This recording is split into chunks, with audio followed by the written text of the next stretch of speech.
नमस्कार विद्यार्थी मित्रांनो, आज आपण आजच्या लेक्चरमध्ये कंपाऊंड इंटरेस्ट या विषयावरती लेक्चर घेणार आहोत. नमस्कार विद्यार्थ्यांनो, मी डॉक्टर गीता अविनाश राशीनकर, सरस्वती मंदिर night college of commerce and arts Pune 2 वाणिज्य विभागामध्ये मी कार्यरत आहे. आजचा आपला हा जो विषय आहे FY BComचा बिझनेस मॅथमॅटिक्स अँड स्टॅटिस्टिक या विषयामध्ये आपण आज कंपाऊंड इंटरेस्ट हा विषय शिकणार आहोत.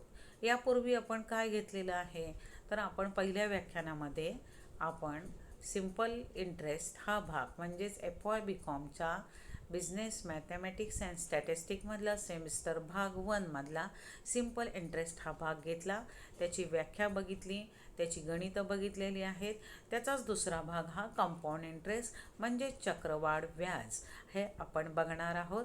चक्रवाढ व्याज म्हणजे नेमकं काय, म्हणजेच compound, what is the meaning of compound interest, म्हणजेच डेफिनेशन्स बघणार आहेत आणि त्याची सोल्युशन्स, प्रॉब्लेम्स, सोल्युशन्स, गणितं आपण या ठिकाणी बघणार आहोत. आपण बाकीची माहिती करून घेऊया. चला पुढे आपण कंपाऊंड इंटरेस्ट म्हणजे नेमकं काय आहे याचा अभ्यास घेणार आहोत. म्हणजे आजच्या व्याख्यानाचा आपला नेमका उद्देश काय आहे, तर कंपाऊंड इंटरेस्ट कसं कॅल्क्युलेट केलं जातं हे आज आपण शिकणार आहोत. आता कंपाऊंड इंटरेस्ट म्हणजे नेमकं काय? कंपाऊंड इंटरेस्ट म्हणजे when interest is added to the principal and the end of each period and the total so obtained is treated the principal for the next period then the interest so obtained is called compound interest. Compound interest म्हणजे नेमकं काय आहे हे आपल्याला समजलं पाहिजे. विद्यार्थी मित्रांनो, मी तुम्हाला सिंपल इंटरेस्टच्या वेळेला सांगितलं होतं की आपण अनेक वेळेला आपल्याला कर्जाची गरज भासत असते आणि आपण कर्ज घेत असतो. मग ते बँका असतील, वित्तीय संस्था असतील किंवा व्यक्ती असेल, सावकार असेल किंवा आणखीन नातेवाईक असतील, वेगवेगळ्या लोकांकडनं आपण कर्ज घेत असतो आणि ते कर्ज घेतल्यानंतर त्याच्यावरती व्याजही देत असतो. मग याच व्याजाचे हे 2 प्रकार आपल्याला दिसून येतात, सिंपल इंटरेस्ट आणि कंपाऊंड इंटरेस्ट. मग कंपाऊंड इंटरेस्ट म्हणजे नेमकं काय येतं आणि त्यामध्ये कोणत्या घटकांचा समावेश होतो? यामध्ये ही प्रिन्सिपल आहे, यामध्ये पण रेट ऑफ इंटरेस्ट आहे, यामध्ये देखील मुद्दल आहे. हे सगळे भाग सिंपल इंटरेस्टसारखेच यामध्ये येतात. यामध्ये देखील आपल्याला अमाऊंट म्हणजे रास काढायची आहे आणि रास काढत असताना देखील याचं सूत्र सिंपल इंटरेस्टपेक्षा थोडंसं वेगळं आहे. विद्यार्थ्यांनो, आता compound interest refer to the interest applied to the principal in addition to unpaid interest added to the principal. The growth of the balance is proportional to the frequency at which is the interest is compounded. आता तुमच्या समोर जे दिलेली व्याख्या आहे compound इंटरेस्टची, जी आपण मगाशी बघितली, ती वेगळ्या पद्धतीची आहे. परंतु कंपाऊंड इंटरेस्टचा नेमका अर्थ काय होतो की आपण कर्जाऊ घेतलेल्या आणलेल्या रकमेवरती जी व्याज आकारणी केली जाते त्याची एक पद्धत सरळ व्याज, तर दुसरी पद्धत चक्रवाढ व्याज. कंपाऊंड इंटरेस्टला चक्रवाढ व्याज असं म्हणलं जातं. परंतु ज्या वेळेला ही दुसरी पद्धत जी आहे, पहिल्या वर्षी मिळालेले जे व्याज असतं पुन्हा मुद्दलामध्ये मिळवलं किंवा गुंतवलं तर त्यावर जे व्याज मिळतं त्याला चक्रवाढ व्याज असं म्हणतात. आता या पद्धतीने कर आकारणी कशी केली जाते हे आपण उदाहरणाच्या साहाय्याने शिकणार आहोत. पण तत्पूर्वी याचा जो फॉर्म्युला आहे तो आपण या ठिकाणी बघूया. त्याचा जो फॉर्म्युला काय आहे आणि ह्याचं सूत्र काय आहे, तर फॉर्म्युलामध्ये FV म्हणजेच face value is equal to P ब्रॅकेटमध्ये 1 + R/100 ब्रॅकेट कंप्लीट आणि NT. या ठिकाणी तुम्हाला जी सूत्र दाखवलेली आहेत ती मी तुम्हाला या ठिकाणी पुढच्या टप्प्यात आहेत. परंतु इथं चक्रवाढ व्याज म्हणजे काय हे मराठीमध्ये पण लिहिले, कारण आपल्या ठिकाणी आपल्या कॉलेजमध्ये इंग्लिश आणि मराठी माध्यमाची दोन्ही मुलं आहेत आणि मुलांना नेमकं त्याचा अर्थबोध व्हावा यासाठी मराठीमधनंही मी त्याचं थोडंसं भाषांतर केलेलं आहे, तुमच्यासमोर आहे. आणि ते तुम्ही अभ्यासणार आहात की जेव्हा कर्ज घेतलं जातं त्या कर्जावरती व्याज घेतलं जातं, ते मिळवल्यानंतर त्या दोन्हीवरती मिळून जे व्याज आकारलं जातं त्याला चक्रवाढ व्याज पद्धत असं म्हणलं जातं. आता ही चक्रवाढ व्याज पद्धत जी आहे ती कशा पद्धतीची आहे की तिच्यामध्ये पहिल्या वर्षी मिळवलेले व्याज पुन्हा मुद्दल म्हणून गुंतवले तर त्यावरती व्याज मिळते. हा चक्रवाढ व्याज असं म्हटलं जातं. या पद्धतीने व्याज आकारणी कशी करतात, त्यामध्ये पहिल्या वर्षी सरळ व्याज आणि चक्रवाढ व्याज हे समान असतं. कारण का, सिंपल इंटरेस्ट तेवढंच असणार आहे आणि चक्रवाढ, परंतु सिंपल इंटरेस्ट दुसऱ्या वर्षी चक्रवाढ व्याज म्हणजेच 1 वर्षाचे सरळ व्याज आणि अधिक पहिल्या वर्षाच्या व्याजावरील व्याज मिळवलं गेलेलं असतं.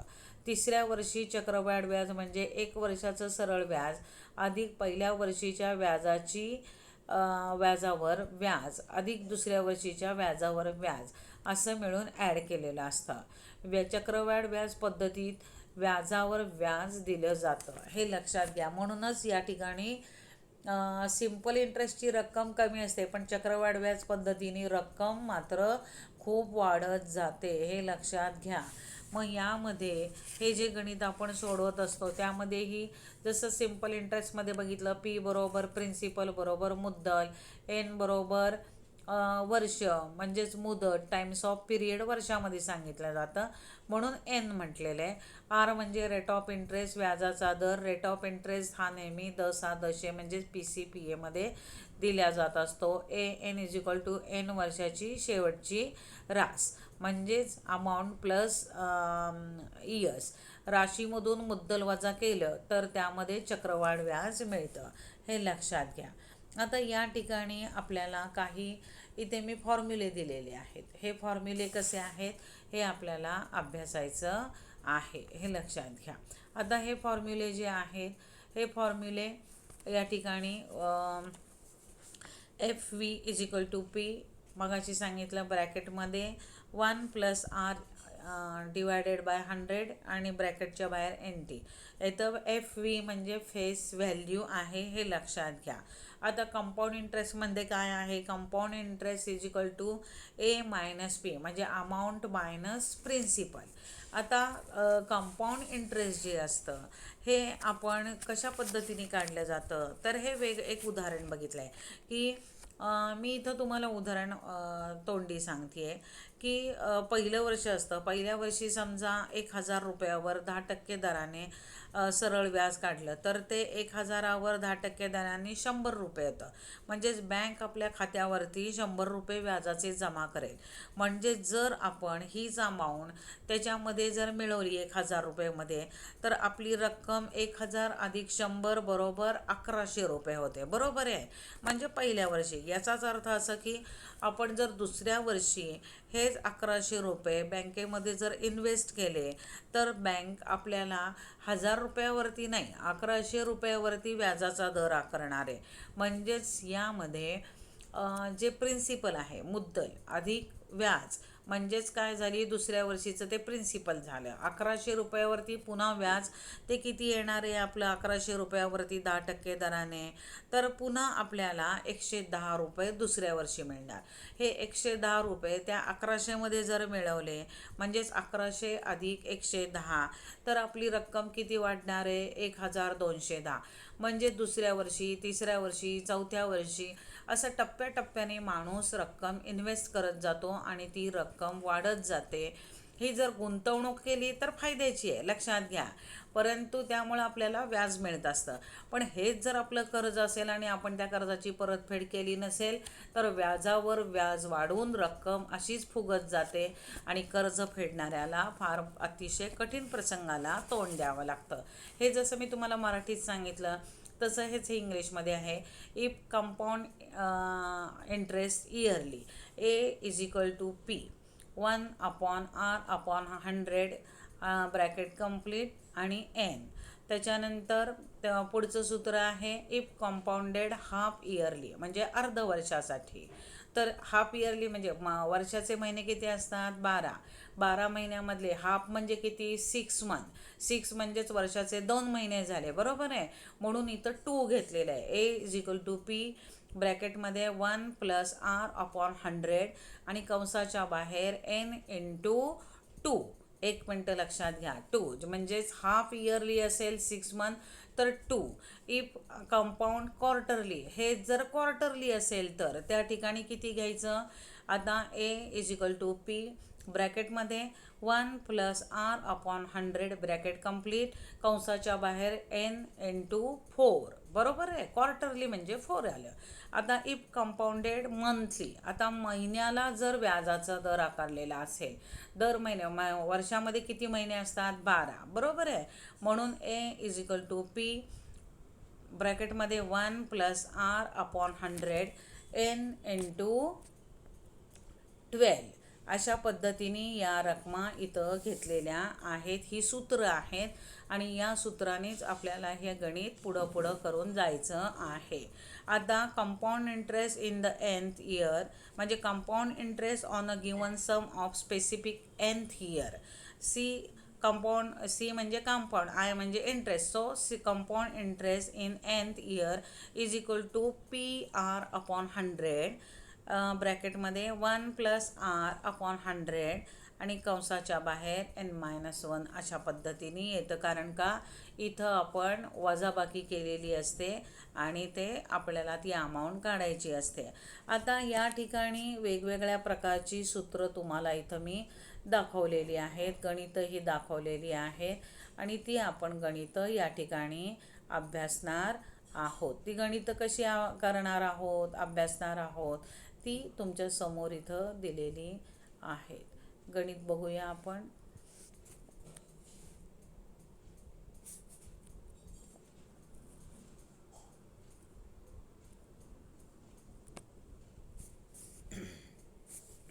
तुमच्यासमोर गणित दिलेलं आहे, कंपाऊंड इंटरेस्टचं ते गणित आहे आणि यामध्ये ही पण गणितं ह्याच्यामध्ये सोडवलेली आहेत विद्यार्थ्यांना. अ पर्सन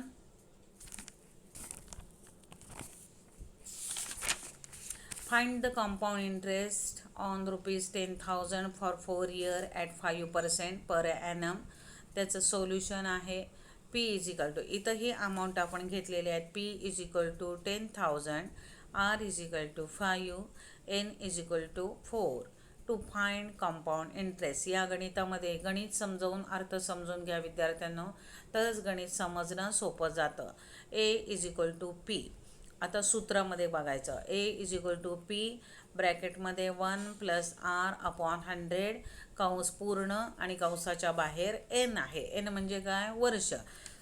गणितामध्ये किती वर्ष दिलेली असतात ती घालायची असतात. इथं 4 इयर्स दिलेले. या गणितामध्ये 10,000, पी प्रिन्सिपल किती आहे 10,000 ब्रॅकेटमध्ये 1 + r किती दिलेला आहे आपल्याला, रेट ऑफ इंटरेस्ट 5/100 कंसामध्ये कंस पूर्ण केला आहे, कंसाच्या बाहेर 4 लिहिलेलं आहे, बरोबर आहे. आता या गणितामध्ये कंपाऊंड इंटरेस्ट करताना एक गोष्ट कॅल्क्युलेट करताना लक्षात ठेवा, जो कंस आहे ना 1 + r/100 ते नेहमी सोडवताना त्या ठिकाणी r जे दिलेले असतं तो रेट घालायचा आणि 1 आणि 100 आहे म्हणजे 1 + r/100. 1 आणि 100 आहे ना म्हणजे 1 + 5/100 मधला 100 आणि 1चा नेहमी तिरकस गुणाकार करायचा प्लस ती रक्कम जो रेट ऑफ इंटरेस्ट दिलेला आहे ती मिळवायची. आता या गणितामध्ये 1 + 5/100 हा कंस सोडवताना 100 × 1, 100 × 1 म्हणजे 100 किती 100 येतं प्लस 5 म्हणजेच 105. इथं तुम्हाला बारीक कंसामध्ये करून दाखवलं आहे. 100 × 1 + 5 म्हणजेच इथं किती होतं 105. 105 भागिले 100 केलं तर त्या ठिकाणी पॉईंट येतो 1.05. म्हणून खालच्या ह्याच्यावरती मी मांडलेलं आहे की 10,000 ब्रॅकेटमध्ये 1.05 ब्रॅकेट कंप्लीट आणि n किती आहे 4. म्हणून या ठिकाणी अशा पद्धतीने मांडणी केलेली आहे. 10,000 in bracket 1.05 bracket complete N दिले 4,000, सॉरी 4,000 नाही 4, म्हणून या ठिकाणी 12,155 हे काय आलेली आहे, रक्कम आलेली आहे. मग ही रक्कम आल्यानंतर आता कंपाऊंड इंटरेस्ट जो आहे तो compound interest is equal to A minus P. आता आपले अमाऊंट किती आली आहे, 12,155 मायनस प्रिन्सिपल किती आहे, 10,000 आहे, ते त्याच्यामधनं वजा करायचं. म्हणजेच रक्कम उरती 2,155, 2,155. म्हणून या ठिकाणी त्याचं उत्तर आलेलं आहे 2,155. लक्षात घ्या. आता या ठिकाणी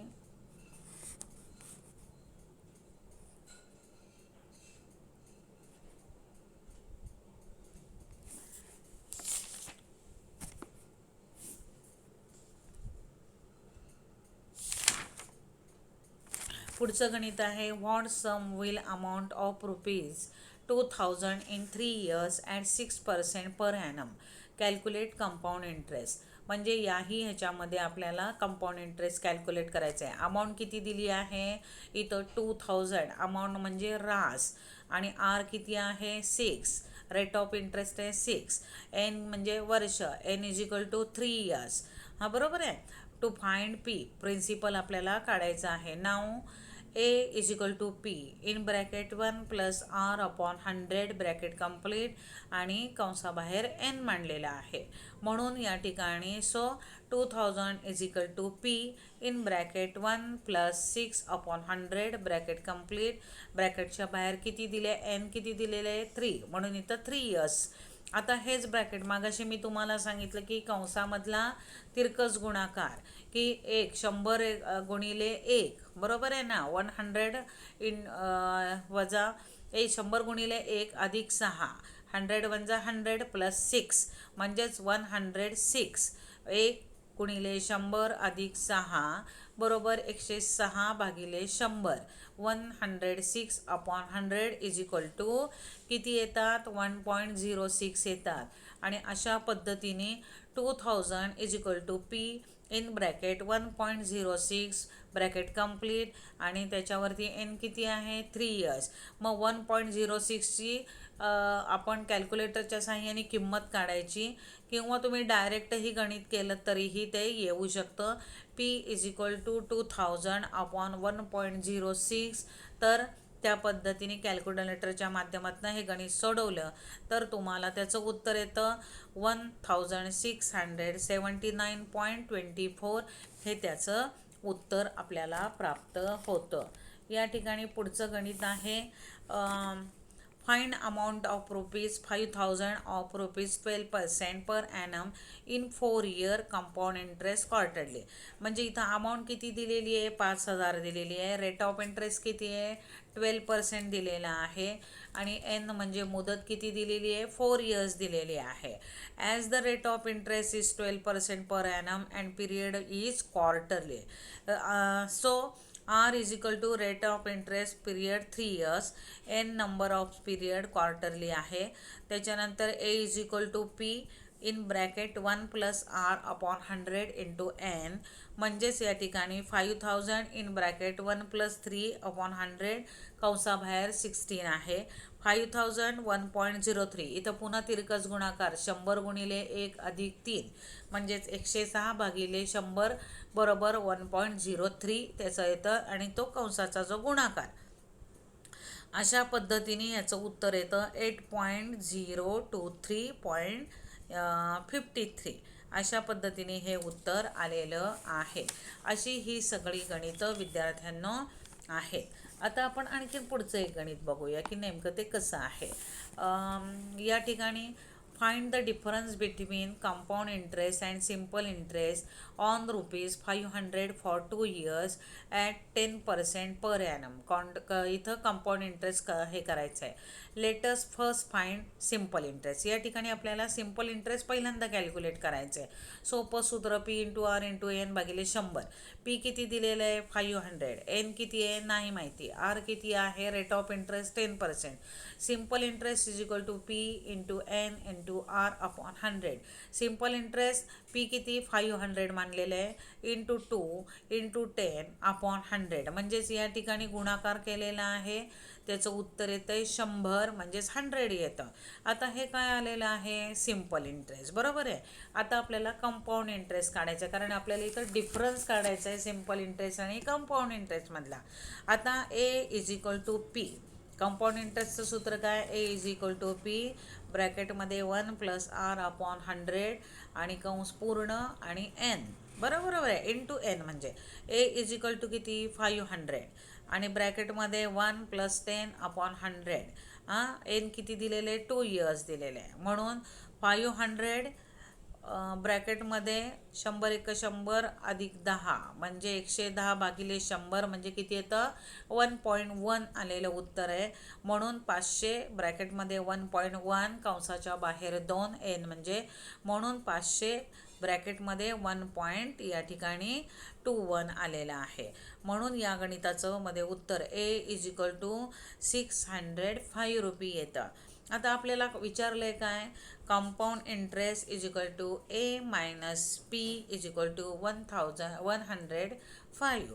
आता difference between simple interest and compound interest. आता या ठिकाणी आपल्याला 105 मायनस 100 इज इक्वल टू 5, म्हणजेच इथं डिफरन्स किती आलेला आहे 5 रुपीज इंटरेस्ट आलेला आहे. आता अशा पद्धतीने आपण आजच्या या व्याख्यानामध्ये जसं सिम्पल इंटरेस्ट बघितलेलं होतं तसं आजच्या व्याख्यानामध्ये आपण कंपाऊंड इंटरेस्ट बघितलं. कंपाऊंड इंटरेस्ट म्हणजे काय, कंपाऊंड इंटरेस्टचं सूत्र बघितलेलं आहे आणि त्या सूत्रानुसार आपण उदाहरणंही अभ्यासलेली आहेत. साधी सोपी उदाहरणं आहेत आणि तुम्हीही अभ्यासा बघा, म्हणजे तुम्हालाही ते समजेल आणि कंपाऊंड इंटरेस्टमुळं रक्कम कशी वाढत जाती याचा तुम्हाला अंदाज येईल. आता पुढच्या व्याख्यानामध्ये आपण काय बघणार आहोत, पुढच्या व्याख्यानामध्ये आपण शेअर्स अँड डिव्हिडंड्स बघणार आहोत. शेअर्स म्हणजे काय, डिव्हिडंड म्हणजे काय, त्याच्याबद्दलची काही ठराविक गणितं बघणार आहोत. परंतु पुढच्या व्याख्यानामध्ये shares, dividend, share capital, mutual fund, types of shares याचा आपण अभ्यास करणार आहोत, कारण MCQमध्ये तुम्हाला त्याचा उपयोग होणार आहे. आज आपण चक्रवाढ व्याज या व्याख्यानामध्ये बघितलं. तुम्ही ती गणितं अभ्यासा. तोपर्यंत मी आपला निरोप घेते. धन्यवाद.